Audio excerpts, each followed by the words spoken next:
हनुमान जी का एक बाल है 1000 शिवलिंगों के बराबर। तो आइए जानते हैं इस कहानी के माध्यम से क्यों हनुमान जी ने भीम को दिए थे अपने 3 बाल। जानिए क्या है रहस्य। महाभारत और रामायण में कई रहस्य छुपे हुए हैं। ऐसा ही एक रहस्य है महाभारत में। यह उस समय की बात है जब युद्ध में पांडवों ने कौरवों पर विजय प्राप्त कर ली थी और पांडव हस्तिनापुर में सुखपूर्वक जीवन गुजार रहे थे।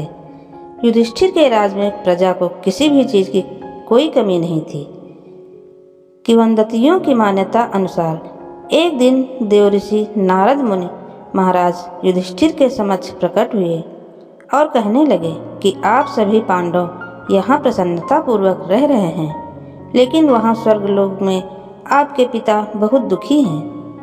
देव ऋषि के ऐसे वचन सुनकर युधिष्ठिर ने इसका कारण पूछा तो देव ऋषि ने कहा वे अपने जीवित रहते हुए राजसूय यज्ञ करवाना चाहते थे, लेकिन ऐसा वे नहीं कर सके, इसलिए दुखी हैं। महाराज युधिष्ठिर आपको आपके पिता की आत्मा की शांति के लिए यह यज्ञ करवाना चाहिए। नारद जी के ऐसे वचन सुनकर युधिष्ठिर ने अपने पिता की आत्म शांति के लिए राजसूय यज्ञ करने की घोषणा की। इसके लिए उन्होंने नारद जी के परामर्श पर भगवान शिव के परम भक्त ऋषि पुरुष मृगा को आमंत्रित करने का फैसला लिया। ऋषि पुरुष मृगा जन्म से आधे पुरुष शरीर के तथा नीचे से उनके पैर मृग के थे, लेकिन वे कहाँ रहते थे ये किसी को पता नहीं था। युधिष्ठिर ने भीम को आदेश दिया कि ऋषि पुरुष मृगा जी जहाँ कहीं भी हों उन्हें ढूंढकर सम्मान के साथ यहाँ लेकर आओ। अपने भाई की आज्ञा पाते ही भीम ऋषि पुरुष मृगा को ढूंढने के लिए जंगल की ओर निकल पड़े। जंगल में काफ़ी दूर चलने के बाद मार्ग में एक विशालकाय वानर दिखाई दिए जो कि हनुमान जी थे। भीम भी पवन पुत्र हैं, इस नाते भीम हनुमान जी के भाई हुए। भीम ने लेटे हुए हनुमान जी को वानर समझकर उनसे अपनी पूंछ हटाने के लिए कहा। तब उस वानर ने चुनौती देते हुए कहा कि अगर वह उसकी पूंछ हटा सकता है तो हटा दे, लेकिन भीम उनकी पूंछ हिला भी नहीं पाए। तब जाकर उन्हें एहसास हुआ कि यह कोई साधारण वानर नहीं है, ये वानर और कोई नहीं बल्कि हनुमान जी थे। भीम ने यह जानकर हनुमान जी से क्षमा मांगी। भीम ने हनुमान जी को अपने जंगल में भटकने का उद्देश्य बताया। कुछ विचार करने के बाद हनुमान जी ने भीम को अपने शरीर के 3 बाल दिए और कहा कि इन्हें अपने पास रखो, संकट के समय में ये तुम्हारे काम आएंगे। भीम ने हनुमान जी के वे 3 बाल अपने पास सुरक्षित रख लिए और चल पड़े ऋषि मृगा को ढूंढने। कुछ दूर जाने के बाद ही भीम को भगवान शिव के परम भक्त ऋषि पुरुष मृगा मिल गए जो महादेव की स्तुति कर रहे थे।